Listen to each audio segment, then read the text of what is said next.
ஜீ தமிழ் தொலைக்காட்சி நேயர்களுக்கு வணக்கம்.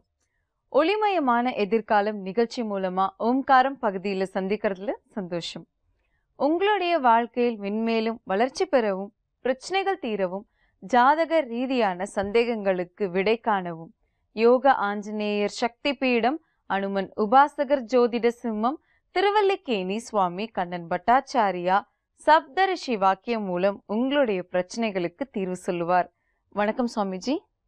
நாராயண சுவாமிஜி, இன்றைய தினம் எப்படி இருக்கு? என்னென்ன பூஜைகள் நம்ம செய்யலாம்? என்னென்ன ஆன்மீக குறிப்புகள் இருக்குன்னு சொல்லுங்க சுவாமிஜி. சர்வதத்மார்த்தாதிகம் கர்ம நிகிலம் ஏன சூத்ரிதம் தஸ்மை சமஸ்த வேதார்த்த விதே விகனசே நமஹ. வக்ரதுண்ட மகாகாயா சூரியகோடி சமப்பிரபா நிர்விக்னம் குருமே தேவா சர்வகாரேஷு சர்வதா. யோகப்பட்டேன பத்தாங்கம் திரிநேத்திரம் சாந்த விக்கிரகம் தியாயே சமஸ்த தோஷக்னம் பாதாத்மதும் அகழ்மஷம் கிருஷ்ணம் வந்தே ஜெகத்குரு. ஜெயந்தி மங்களாகாளி பத்ரகாளி கபாலினி துர்காஷமா சிவாதாத்ரி ஸ்வாகாசதா நமோஸ்துதே. குரு பிரம்மா குரு விஷ்ணு குருதேவோ மகேஸ்வரகா குரு சாட்சாத் பரம்பிரம்மா தஸ்மை ஸ்ரீ குருவே நமக.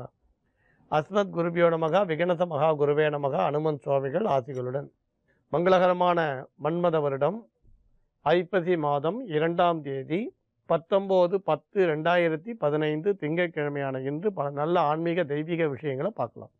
பொதுவாகவே நம்ம மனசில் சஞ்சலங்கள் வரும்பொழுது ஒரு நல்ல செய்தி கேட்காதா அப்படின்னு மனம் இயங்கும்.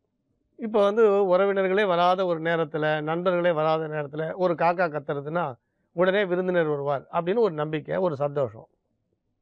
அதே மாதிரி நம்ம ரொம்ப வருத்தத்தில் இருக்கும்போது ஒரு நல்ல கனவு வந்ததுன்னா ஒரு சந்தோஷம். அதேமாதிரி சில பேர் பார்த்திங்கன்னா ஒரு காரியம் ஆரம்பிக்கிச்சு இந்த பூ கட்டி போடுறதுன்னு வச்சுருப்பா, இந்த விபூதி குங்குமத்தை கட்டி போடுவா, சுவாமி முன்னால் போட்டு எடுக்கிறதுன்னு உண்டு. ஆனால் நம்ம அடிக்கடி சொல்லுவோம், இப்போ நீங்கள் குங்குமம் கட்டி போடுறீங்க, ஒன்று சுபம்னு வரும், அடுத்து எடுக்கும்போது அசுபம்னு வரும். உடனே அதை பெருசாக எடுத்துகிட்டு மன வருத்தப்பட வேண்டாம். ஏன்னா அது இறுதி தீர்ப்பாக நினச்சிக்காதீங்க. அந்த மாதிரி சுவாமி முன்னால் கட்டி போட்டு வேண்டான்னு வந்துடுதுன்னா அதை இறுதி தீர்ப்பாக எப்பயும் எடுத்துக்காதீங்க. எப்பயுமே எந்த நம்பிக்கையும் எதையுமே இறுதி நினைக்க வேண்டாம். ஏன்னா சுவாமி ஒருத்தர் தான் முடிவாக பேசுவாரை தவிர நம்ம இந்த சகுனம் நிமித்தம் மட்டும் முடிவாக எடுத்துக்கக்கூடாதுன்னு சொல்லுவோம். சரி, நம்ம ஒரு பிரச்சனை வருது, ஜோஷியரை போய் பார்க்கணும், பார்க்க முடியல, அப்போ என்ன பண்ணலாம்? சரி, ஒரு கனவு கண்டேன், கெட்ட கனவாக தெரியுது, சரி இதுக்கு ஏதாவது மனசுக்கு ஆறுதலான விஷயம் உண்டா அப்படி நினைக்கும் பொழுது பெரியவாள்லாம் சொன்னது இந்த ஆருட சக்கரம் அப்படின்னு ஒன்று இருக்குது. சீதா சக்கரம், ராமர் சக்கரம், சகாதேவர் ஆருடம் அப்படின்னு எல்லாம் உண்டு. சீதா சக்கரம், ராமர் சக்கரம், சகாதேவர் ஆருடம் அப்படி உண்டு. அதே மாதிரி சப்தரிஷி ஆருடம் அப்படின்னு ஒன்று உண்டு. அந்த சப்தரிஷி ஆருடம்ன்றது நம்ம எப்படி பார்க்கலான்றதை இப்போ நம்ம சொல்ல போகிறோம். பொதுவாக இது ஒரு சின்ன பிள்ளையார் சுழி தான். ஏன்னா ஜோதிடத்தில் இது ஒரு சின்ன துளி. கடலில் போய் நம்ம விரலை தொட்டு ஒரு துளி வந்தவுடனே நாக்கில் விட்டு கடல் முழுக்க சாப்பிட்டேன்னு சொல்ல முடியுமா? முடியாது. அதே மாதிரி இப்போ இந்த சப்தரிஷி ஆருடம் ஒன்று வச்சுட்டு நம்ம எல்லாமே இதை இறுதியாக நம்ம எடுத்துக்க முடியாது.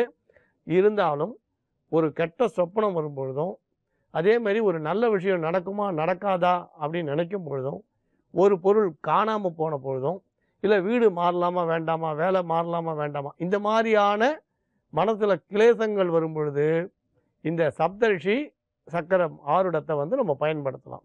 ஒரு பெரிய சார்ட் பேப்பர் எடுத்து அதில் மேலே 3 கீழே 3 நடுவில் 3 மொத்தம் 13 சக்கரம் வரும். இப்போ எப்படின்றதை காட்டுறோம் உங்களுக்கு. அந்த 13 சக்கரம் எப்படி போடணும்னு காட்டுறோம்.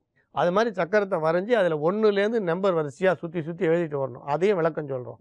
அந்த மாதிரி 13 நம்பரை எழுதி சுவாமி முன்னால் வச்சிடணும்.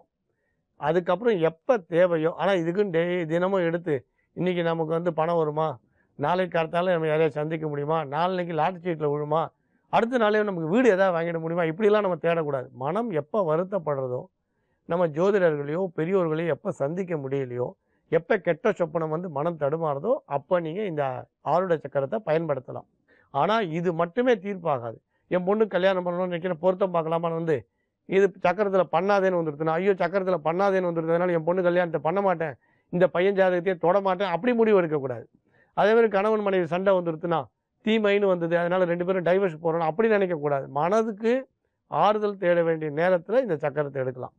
சரி, நமக்கு சாதகமாக வரல, நம்ம ஒரு 2 வாட்டி தொட்டேன் 3 வாட்டி தொட்டேன் சாதகமாக வரல. என்ன பண்ணலாம் அப்படின்னா, ஒரு நோட் எடுத்து அதில் 108 தடவை ராமபிரானை நினச்சி ஸ்ரீராம ஜெயம் எழுதுனீங்கன்னா, கட்டாயம் இந்த சப்தரிஷி சக்கரத்தில் வரக்கூடிய கெடு பலன்கள் வந்திருந்தால் அது கட்டாயம் நடக்காது. நல்ல பலனே நடக்கும்.